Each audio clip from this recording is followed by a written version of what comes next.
Olá, Graficine TV de volta. E hoje viemos falar sobre mais 2 filmes da Marvel, que começa a fase 3. E um deles é Capitão América Guerra Civil de, olha só, 2016 e com a dupla de irmãos Anthony e John Russo. No elenco tem boa parte dos que participaram do elenco dos Vingadores, mas Paul Rudd, Chadwick Boseman, Frank Grillo, William Hurt, Daniel Brühl, Martin Freeman, Tom Holland, Marisa Tomei, olha só. te amei. Não se adianta tanto, calma aí. Tomei, te amei.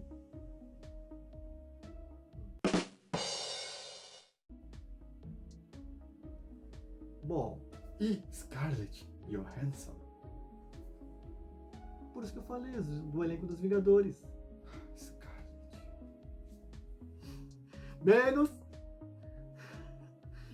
Bom, nesse filme, até tem uma historinha engraçada que eu perdi um pouquinho do início dele, que foi num shopping e tinha que ficar tateando para não tropeçar no escuro e me guiar pelo clarão da tela. E aí, eu sei que não perdi muita coisa, que começa com um flashback mostrando a origem do Soldado Invernal, a lavagem cerebral que o Bucky sofreu, enquanto esse tempo todo foi considerado morto em combate. E aí, já no presente, os Vingadores tentam impedir um atentado, na verdade, o roubo de uma arma biológica, e aí, na Nigéria. E com isso, o grupo liderado pelo Hanlow, que já mascarado paramentado como Ossos Cruzados. Mas aí, a Wanda, né, usa os poderes dela para tentar salvar a pátria, e ele ativa uma bomba, e aí causa muitas vítimas fatais com a bomba que ele aciona. Então, né, por causa disso e das ações dos Vingadores e com o fim da SHIELD, né, lá no filme do Soldado Invernal, a ONU faz uma reunião para sancionar uma lei que eles chamam também de Tratado de Sokovia, que também envolveu, né, o ataque do Ultron. E aí eles querem registrar esses super poderosos vigilantes que não estavam mais sob as asas da SHIELD para poder prestar contas diretamente para o governo americano e para o Como se mundo. fosse adiantar alguma coisa. E aí tem essa quebra no grupo, que uns partes são pró e a outra parte contra o registro. E o nome Guerra Civil é inspirado numa saga dos quadrinhos, só que a diferença não tem tanto viés político, tanto assim. Originalmente tinha sido um atentado à bomba num reality show. Pois então. E outro detalhe, sem querer te cortar, aparece um terrorista chamado Helmut Zemo, que quer vingança. Ah, Zemo. Guardem esse nome. Que originalmente seria um vilão mascarado ligado a nazistas. Ou a Hydra. Pouco dos dois, né? Capitão América Guerra Civil é, na minha opinião, um dos filmes mais pé no chão de toda a saga, porque ele trata muito um impacto da sociopolítico, mas também mais com uma visão mais social, sendo muito reportada nos jornais, sobre as vítimas que acontecem de forma involuntária, vamos dizer assim.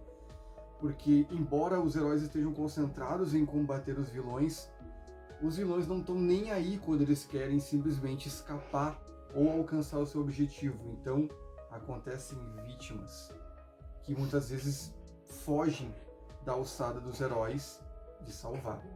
Tanto que naquela explosão vitimou não só civis como diplomatas que estavam reunidos lá. Também, claro, que isso foi uma jogada, né, para enfraquecer moralmente esses heróis, e funcionou muito bem. Contudo, a ideia de largar tamanho poder nas mãos do governo, poder eu me refiro ao controle sobre esses heróis, é muito, mas muito errado.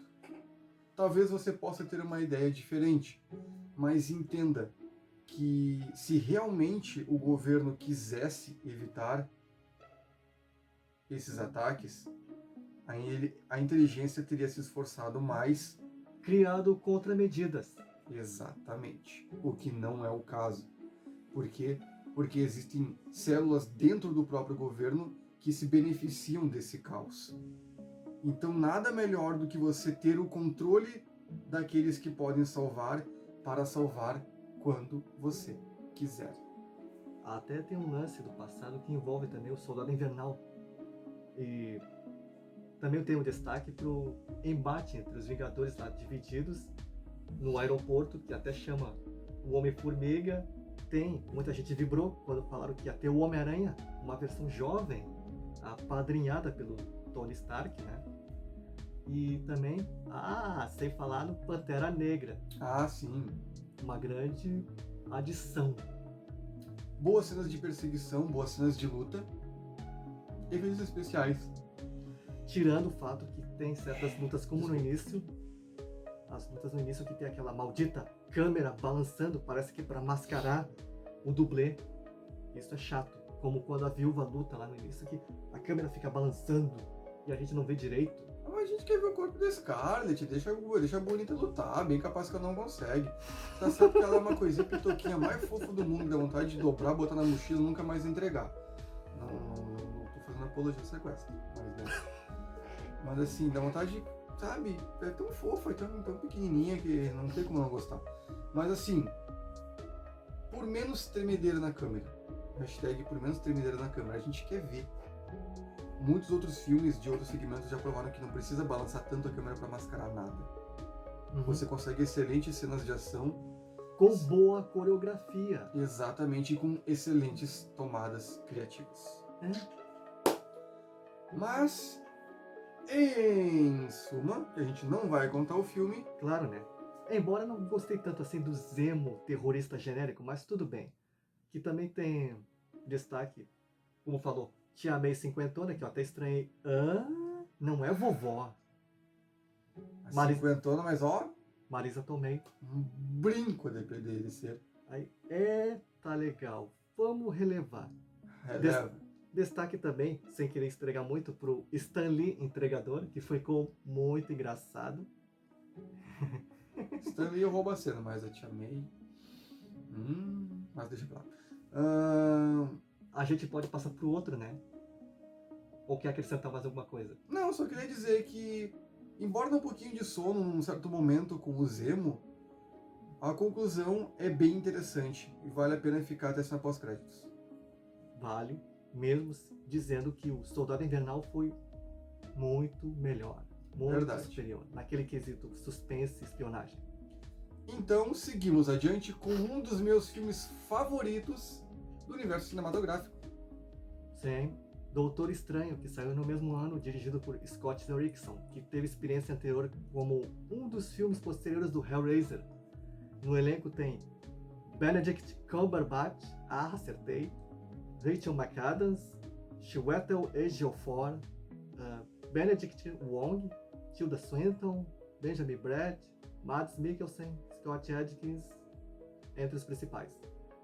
Bom, a história conta lá. É a nova versão da origem do Doutor Estranho, neurocirurgião Stephen Strange, que eu já tinha visto uma versão anterior num telefilme que era para ser seriado lá em 78 por aí, mas telefilme, né? Baixo orçamento, adaptações, Seu Madruga do churrasco. A essência tá lá. Ele é uma espécie de Tony Stark dos médicos, convencido, metido a piadista, irônico, mas competente no que faz e bota. Ele vai lá e arruma o estrago dos outros que era para fazer. Não, é desse jeito. Não, pode tirar com uma pinça, até ouvindo ou não música, até certa noite em que ele tá correndo na chuva e aí... De carro. Claro, né? Não tá fazendo Cooper. Aí correndo pode ser de várias formas, né? Okay. Tudo bem. Então, com o seu carrão, naquele temporal, ele atendeu um chamado e aí sofre um acidente, o carro derrapa, cai no penhasco e aí fratura os pulsos dele.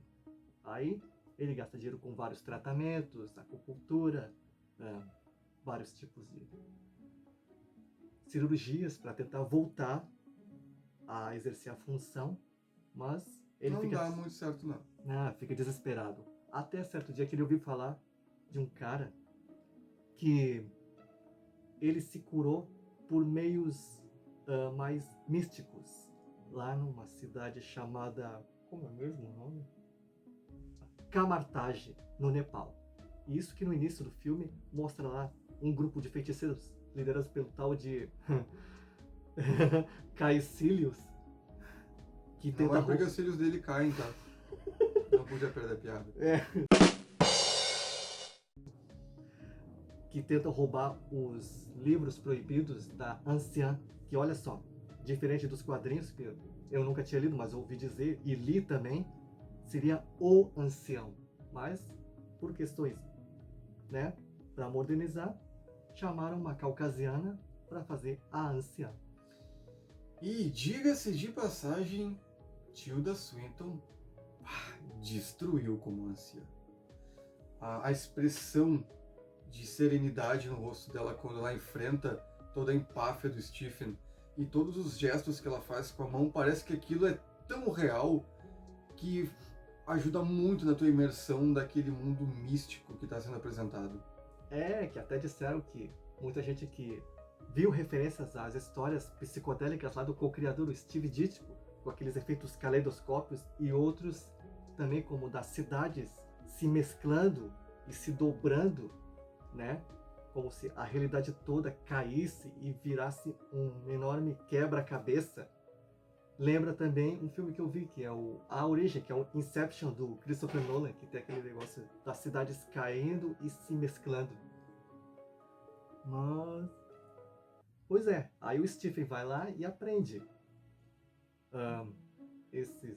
as artes místicas para poder ser feiticeiro, e olha, ele se prova autodidata. Coisa que... Um problema do filme, eu achei divertido, eu achei bem legal. É uma espécie de Homem de Ferro, como eu falei, que lida com magia. Mas pareceu um tanto rápido a quebra do tempo passando, assim, que parece que foi brincadeira de criança. O time skip que eles usaram desde o começo até o domínio, vamos dizer assim, primário das artes místicas por ele, podia ter sido um pouquinho melhor trabalhado, pra gente ter uma sensação de quanto que passou, quanto que demorou para isso acontecer. Destaque também pro Wong, né? O Wong é muito legal. Mas pra mim eu deixo destaque sobre a capa. A capa é um sarro. A capa ficou aquele lance de alívio cômico, estilo tapete do Aladdin. E o que mais? Muito bem legal o visual. O Sanctum, que é o prédio que fica lá em Nova York, no Greenwich Village, tá praticamente igualzinho. Os atores são muito bons. A história em si ela é legal, ela te prende, ela passa rápido, se você se deixar absorver por ela. E não vamos entrar em spoilers, logicamente, não vamos contar o filme todo, mas todos os desafios que ele enfrenta e todos os momentos de combate, eles são muito interessantes porque dá realmente a sensação de que é um Doutor Estranho muito iniciante, muito inexperiente ainda. Que mesmo com as coisas poucas que ele aprendeu, ele consegue se virar, mas ele também passa muito trabalho. Ele tem a viagem astral muito doida. Aham. Até nos momentos de luta, envolve também a outra ponta do velhinho, né? O Stan Lee, passageiro, lendo um livro. Muito cabeça. Mas é isso aí. O que me incomodou mesmo do filme, quando eu vi a versão dublada, é que parece que eles falavam Steven, né? Então seria Stephen, que é com PH? Talvez a fonia não ajudou muito. Pois é, né? Mas, de qualquer forma, fica aí a nossa sugestão. Mais 2 filmes para se rever, ou para você ver, se não viu ainda, que deu início à fase 3. Isso aí. Deixe aí nos seus comentários o que você achou dos filmes. Se tiver alguma observação para fazer sobre eles que a gente não comentou, fique à vontade. Deixe o like para apoiar o nosso trabalho. Pode deixar um dislike também. A gente vai entender. além de fazerem sua parte de compartilharem e se inscreverem. É isso aí. E nos vemos de novo no próximo vídeo. Até mais! Até mais!